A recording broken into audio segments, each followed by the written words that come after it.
My name is Claire Whitmore.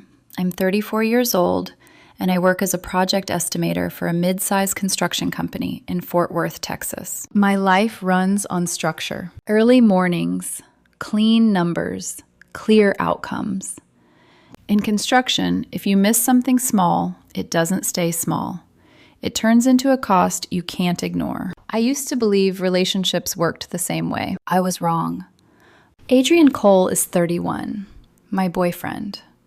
Or he was. We had been together a little over 3 years, engaged for 8 months. For most of the last year, he had been living in my house. The house is mine. I bought it before we met. That detail mattered more than I realized at the time. On the surface, Adrian made sense, confident, social.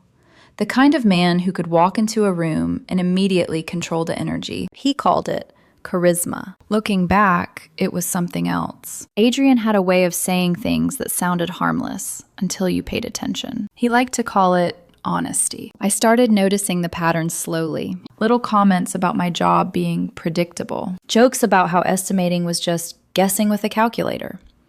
Corrections in front of friends that didn't add anything except shifting attention back to him. Never enough to start a real argument, just enough to make me pause. And then there was Paula, his ex-girlfriend. According to Adrian, she was immature, dramatic, and a mistake he had outgrown. But her name showed up more often than it should have. Paula used to plan better dates. Paula had better instincts. Paula understood him in ways I didn't. If I reacted, he would smile slightly and say, "You're overthinking it, Claire." I let that go longer than I should have. Most things stayed small until that Friday. It started like any other night.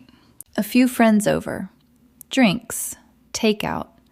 Nothing complicated. Adrian liked hosting when he could control the atmosphere. In my house, open space, clean layout made that easy. By around 10, everyone had settled into that comfortable rhythm, conversations splitting between the kitchen and living room. I was at the counter talking to Eric about a roofing bid when Adrian walked in, glass of wine in hand. He had that look, the one that meant he was about to say something he thought would land. At first, I ignored it.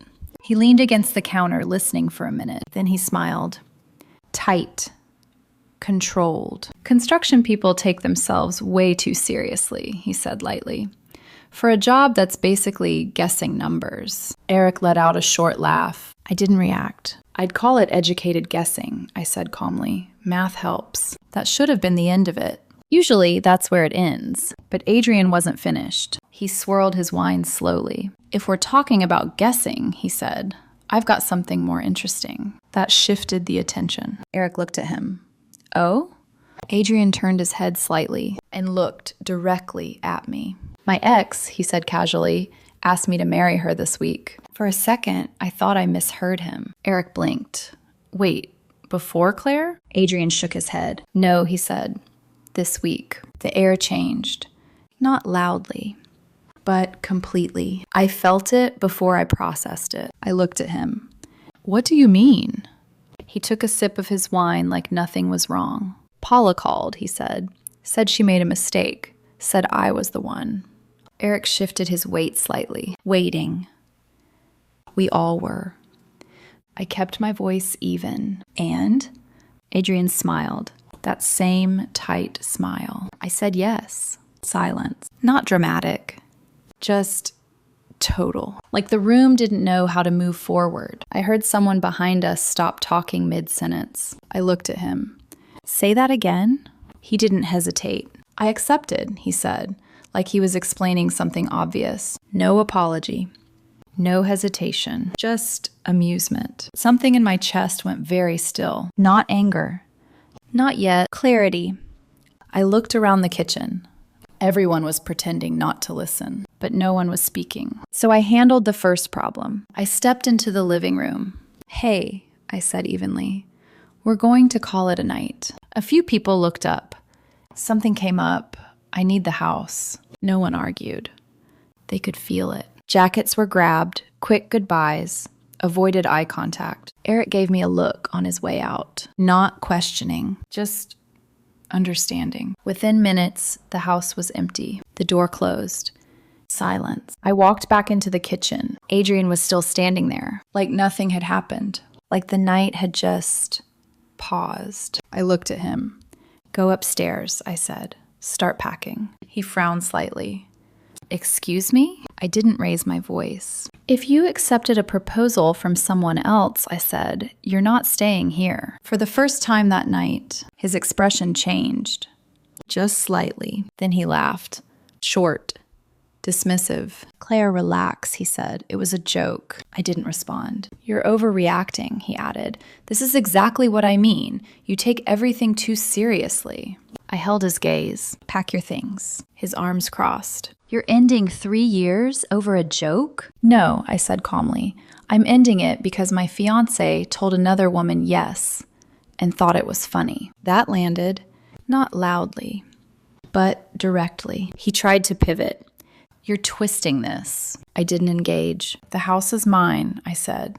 "You need to leave tonight." He stood there, waiting for me to soften, to argue, to give him something to work with. I didn't. And that's when it happened. The shift. The confidence in his posture slipped just enough. He realized I wasn't negotiating. He didn't say anything else. He just turned and walked upstairs. 40 minutes later, I heard drawers opening, closet doors sliding, movement, controlled, faster than usual. When he came back down, he had 2 bags. His expression was different now, still irritated, but quieter. "I'm leaving," he said. "You'll regret this." "I'm already calm," I replied. He stood there for a second, like he expected something. A pause. A change. There wasn't one. So he picked up his bags, walked out. The door closed behind him. And just like that, it was over. I locked the door, turned off the kitchen lights, and went to bed earlier than usual. What I didn't realize was that whatever he thought he had with Paula was about to collapse. And when it did, he would come back. The house felt different the next morning. Not empty, quiet. There's a difference. Empty feels like something is missing. Quiet feels like something unnecessary is finally gone. I woke up at the same time I always did. Coffee, emails, job site notes, numbers waiting to be checked. Nothing in my routine changed, except the tension. It wasn't there anymore. No second guessing what I would walk into at the end of the day. No offhand comments disguised as jokes. No comparisons I didn't ask for. Just stillness. That first week, I handled everything the same way I handle work problems. Systematically. I packed the rest of Adrian's things that were still in the house. Clothes he left behind. A few kitchen items he insisted we needed. Small decorations that never really matched anything. I boxed everything neatly, labeled it. Stacked it in the garage. No drama. No hesitation. The logistics were simple. The house was mine. No shared lease, no joint ownership, no complicated accounts. Just a clean separation. Emotionally, I expected something heavier, a delay, some kind of aftershock. But what I felt instead was clarity. Once you see something clearly, there isn't much left to process. You just adjust. A couple of friends reached out, carefully, testing the situation. I gave them the same version every time. Adrian accepted another woman's proposal, then announced it in my kitchen like it was entertainment. That was enough. Most people didn't ask follow-up questions. They didn't need to. By the end of the second week, the silence started to feel intentional. Not from me, from him. Adrian was not the type to stay quiet. He liked control, attention, the last word, even when he was wrong, especially when he was wrong. So the absence of anything, no messages, no calls, no late night attempts to restart the conversation, that stood out. I noticed it, and I filed it away because people don't change patterns without a reason. There's always something behind it. 2 weeks. Exactly. It was a Tuesday. I had just gotten home from work, set my bag down on the kitchen counter. Same place as always. And then my phone lit up. His name. Adrian. The first message in 14 days. I didn't pick it up immediately. I looked at it. Let it sit there for a few seconds longer than necessary. Then I opened it. Can we talk? That was it. No explanation. No apology. Just careful wording. Not, we need to fix this. Not, you overreacted. Not even his usual tone. Just controlled. That alone told me everything I needed to know. Something had shifted. I didn't respond. I set my phone back down, unpacked my work bag, plugged in my laptop. Routine first. Always. 30 seconds later, another message. Long. I know things ended badly. I've been thinking a lot. I made a mistake. I miss what we had. Can we talk in person? I read it once. Then again, not for the words, for the pacing. What he chose to say first and what he didn't. There was no mention of Paula. Not yet. That was intentional. I leaned against the counter slightly, thinking. In construction, when something shifts suddenly, you don't look at the surface. You look at the support underneath. 5 minutes passed. Another message. I owe you an explanation. That part stood out. Not an apology. An explanation. That told me where his head was. He still thought this was something he could explain his way out of. I picked up my phone. Typed one question. What happened with Paula? I didn't add anything else. No emotion. No context. Just that. The reply came almost immediately. Too fast. Like he had been waiting. Things weren't what they seemed. I almost smiled at that. That sentence. It always means the same thing. Something collapsed. I didn't respond right away. I let him keep going. 3 dots appeared, then disappeared, then appeared again. Finally, a full message. She wasn't honest with me. I found out after everything. There was someone else. There it was. Simple. Predictable. But I kept reading. She told me she was ready to start over, that she had changed. We talked about moving in together. Of course they did. People always talk about the future when they're trying to sell something unstable. Then about a week in, I found out she'd been seeing someone the whole time. Not casually, like seriously. He thought they were together. I didn't react, didn't interrupt, just read. She messaged me directly, asked why I was texting her boyfriend. That was the moment everything fell apart for him. I could see it clearly. No guesswork needed. He finished with, I made a mistake, Claire. I should have appreciated what we had. Can we talk? There it was again. The return. Not because he understood. Because the alternative failed. I set my phone down. Looked around the kitchen. Same place. Same lighting. Same counter where everything had shifted 2 weeks ago. Only now, the roles were different. Back then, he stood there, confident, certain. Now, he was asking, carefully, waiting. I thought about it for a minute. Not because I was unsure, that decision had already been made, but because I wanted to understand something. I wanted to hear how he would explain it out loud, what version of the story he believed would work. So instead of texting back, I called him. He answered on the first ring, like he had been holding the phone, waiting. Claire, he said quickly, I'm glad you called. His voice, different. Still controlled, but softer. Measured. I want to explain everything properly, he added. Of course you do, I thought. I didn't interrupt. Paula reached out, he began. She apologized for how things ended years ago. Said she realized I was the one she should have chosen. I leaned slightly against the counter, listening, not reacting. She caught me off guard, he continued. And when she asked me to marry her, I said yes, without thinking. Without thinking. I let that sit. He kept going. I didn't mean it the way it sounded, he said. I just wanted to see if she was serious. There it was. The first attempt at reframing, testing, not choosing. I said nothing. Silence does something interesting. It makes people feel it. And after I left your place, he continued quickly, I thought maybe there was something there.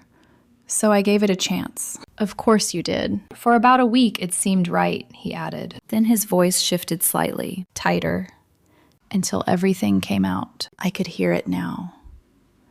the part he couldn't control. She was seeing someone else the whole time, he said. Neither of us knew.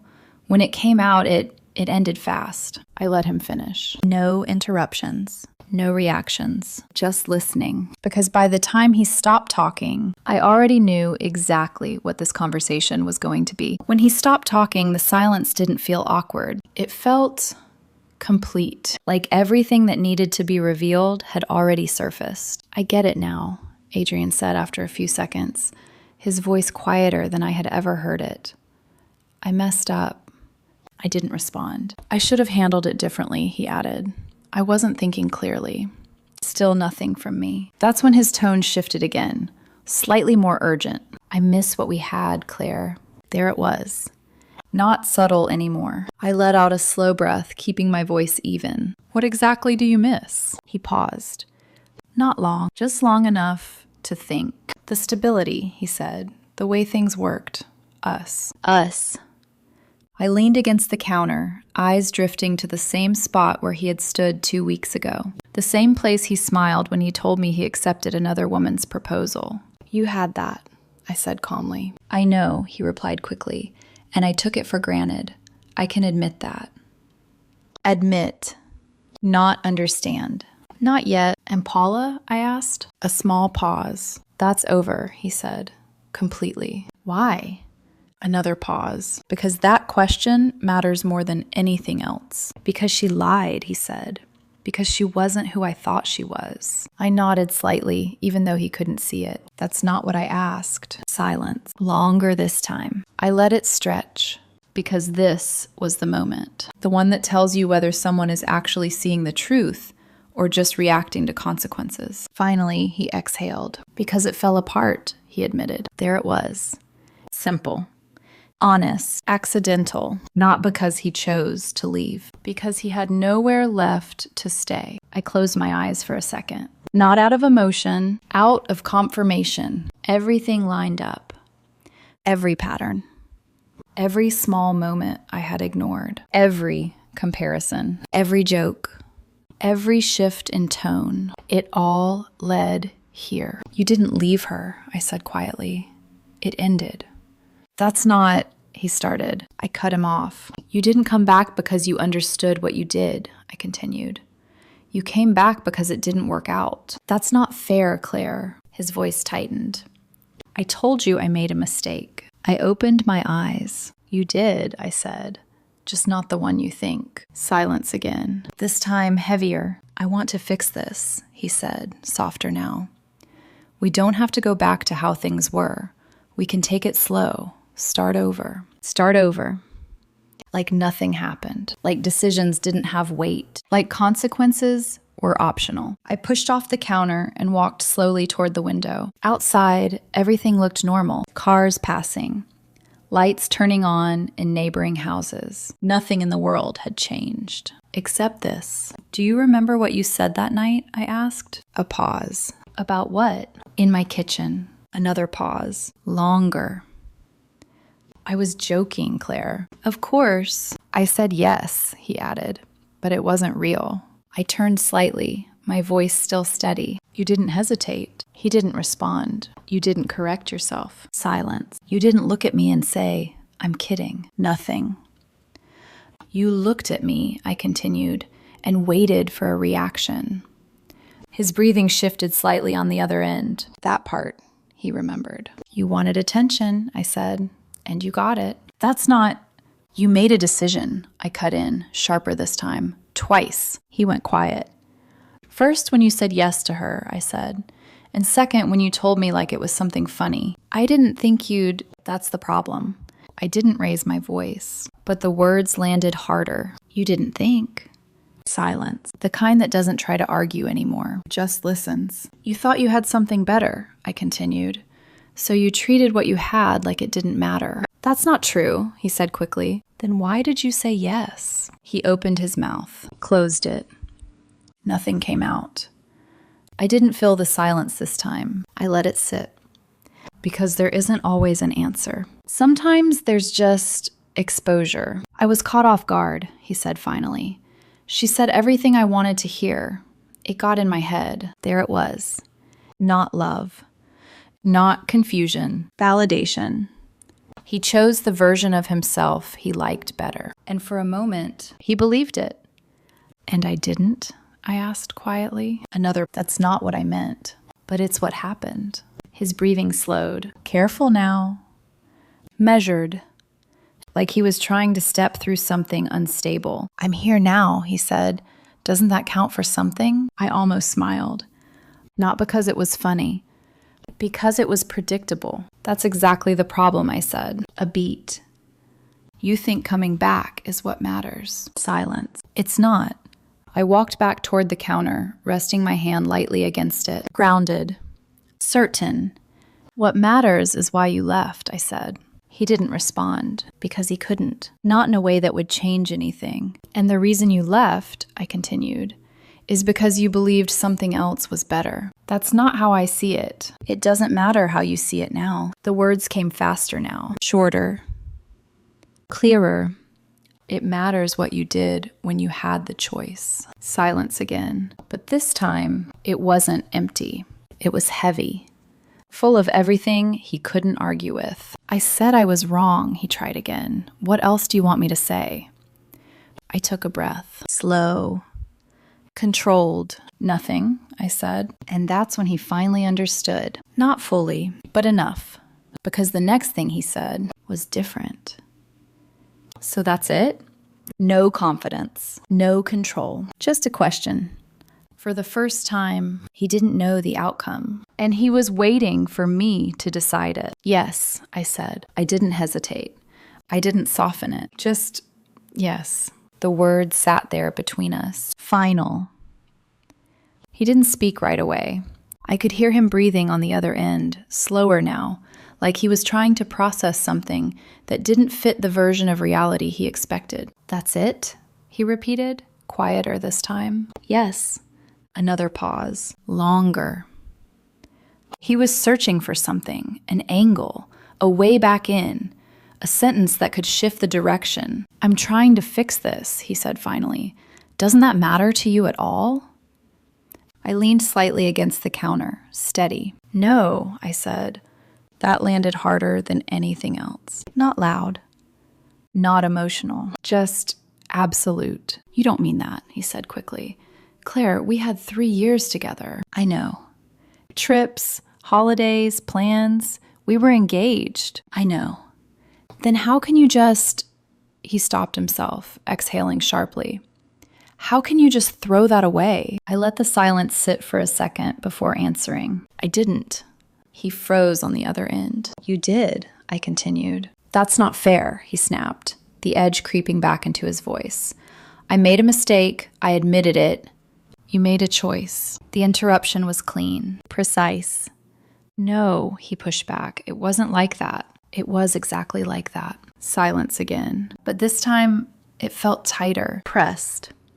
Like something was starting to crack. You don't say yes to someone else, I said, each word measured, unless part of you believes it's an option. I told you, I didn't mean it like that. And then you tried it. That stopped him. Completely. No response. No quick defense. Because there wasn't one. You left my house, I continued, and instead of realizing what you'd done, you went to see if it would work. His breathing shifted again. Faster now. You gave it a week, I said. That's not confusion. That's a decision. I thought, he started, then stopped. Exactly. You thought you had something better, I said. That's not... And when it failed, I finished. You came back. The silence that followed wasn't defensive. It wasn't argumentative. It was exposed. For the first time since the call started, he had nothing to reshape, nothing to reframe, just the truth. That's not why I called you, he said finally, but the confidence was gone. It is, I replied. No. You didn't call me the day after you left. He didn't answer. You didn't call me when you started talking to her seriously. Nothing. You called me when it collapsed. A breath. Sharp. Unsteady. That's timing, I said, not growth. He exhaled slowly, like he was trying to hold on to something slipping out of his control. You're making this into something bigger than it is, he said, quieter now. People make mistakes. They work through them. I shook my head slightly, even though he couldn't see it. This isn't about a mistake. Then what is it about? I let the answer sit for a second, because this was the part that mattered. It's about position, I said. A pause. What? You changed mine. Silence. When you said yes to her, I continued, you decided I was optional. That's not what It doesn't matter what you intended, I cut in. It matters what you showed. He didn't speak, because he understood that part, even if he didn't want to admit it. You turned a relationship into a comparison, I said. And then you made your choice. I chose wrong, he said quickly. I'm telling you that now. That's the problem. Another pause. He didn't interrupt this time. You only know it was wrong, I said, because it failed. His breathing slowed again. Careful. Measured. Like he was stepping through something fragile. If it had worked, I added quietly, you wouldn't be calling me. Silence. Long. Heavy. Honest. That was the moment it fully landed. Not emotionally. Logically. And logic is harder to argue with. That's not fair, he said again, but weaker this time. It is. I straightened slightly. Grounded. Certain. You don't get to test another option, I said, while expecting this one to stay in place. I wasn't testing. You were. Flat. Unmoved. And even if you weren't, I added, that makes it worse. He didn't respond, because there was nowhere left to go. So what, that's it? He asked again, but now it sounded different. Not frustrated. Not defensive. Just empty. Yes. The word came easier this time. Cleaner. What if we start over? He tried one last time. No engagement, no pressure, just talk. I closed my eyes for a second. Not because I was considering it, because I already knew the answer. You're still not hearing it, I said. A pause. What? This isn't something we rebuild. Silence. It's something you ended. Another breath. Slow. Controlled. And then nothing. No argument. No interruption. Just the quiet realization settling in that this wasn't a conversation anymore. It was an ending. I thought you'd calm down, he said after a while, almost to himself. That one line, more than anything else, said everything. I opened my eyes. That was your mistake. He didn't reply, because he knew it was true. I'm not waiting, I said. No emotion. No anger. Just clarity. A long pause followed. And then, okay. Quiet. Resigned. Not acceptance, but recognition that there was nothing left to negotiate. I didn't say anything else. Neither did he. After a few seconds, I ended the call. No goodbye. No hesitation. Just done. After I ended the call, I didn't move right away. The phone stayed in my hand for a few seconds longer than necessary. Then I set it down on the counter. Same place, same angle. Everything about the room looked exactly the same, but the weight of it gone. I opened my settings, blocked his number. No hesitation, no second thought. Then I removed him from everything else. Messages, social media, email, every door closed. If something is meant to end, you don't leave openings for it to come back. The next morning, my alarm went off at the usual time. I got up, made coffee, checked my schedule, same routine. Only now, there was nothing underneath it. No tension waiting to surface. No conversations looping in the back of my mind. Just quiet. Real quiet. The kind that doesn't feel empty. It feels earned. A few friends reached out over the next couple of weeks, carefully, testing the version of the story they had heard. Apparently, Adrian had been telling people we had a misunderstanding, that I wasn't willing to talk. I didn't correct him. Not directly. When someone asked me what happened, I told them once. Adrian accepted another woman's proposal and announced it in my kitchen. That was enough. No one asked for clarification after that. About a month later, I heard the rest. Through a mutual friend, Adrian and Paula. It hadn't just ended. It collapsed. The other man she had been seeing found out. Messages were compared. screenshots shared, different versions of the same story laid side by side. And once that happens, there's no way to hold anything together. From what I was told, it turned into exactly what you'd expect. Arguments. Accusations, both of them realizing they weren't the only one. In the end, neither of them stayed. He didn't just lose me. He lost the option he thought he was upgrading to. When I heard that, I didn't feel anything dramatic. No satisfaction, no anger, just confirmation. Because outcomes like that, they're predictable. What stayed with me wasn't the situation itself. It was something else my friend mentioned. He said Adrian thought I would call him eventually. That I would calm down, that after a few weeks, I would reach out, because 3 years should mean something, because an engagement should hold weight, because stability should be enough to keep someone in place. That assumption was the biggest mistake he made. Not saying yes to Paula, not leaving my house, not even coming back. It was believing I would still be there after, that I would stay in the same position while he tested another one. Months passed. Life moved forward the way it always does, gradually, quietly. My mornings stayed early. Job sites, estimates, numbers that made sense. Evenings at home without noise, without commentary, without comparison. I had more space than I realized I had been missing. Not physically, mentally. And once you notice that, you don't give it back. Every now and then, someone would ask me the same question. Do you regret ending it so quickly? I always answered the same way. No, because it wasn't quick. It was clear. What Adrian did wasn't a joke. It wasn't confusion, it was a decision. Actually, 2.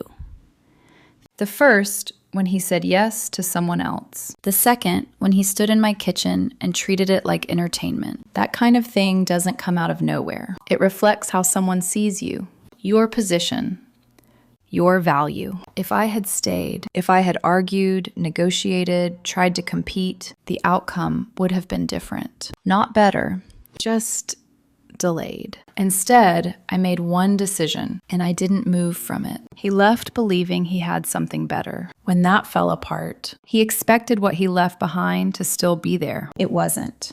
That's the part people misunderstand. You don't get to step out of something solid just to see what else is available, and then step back in like nothing changed. Because something always changes. Position, respect, clarity.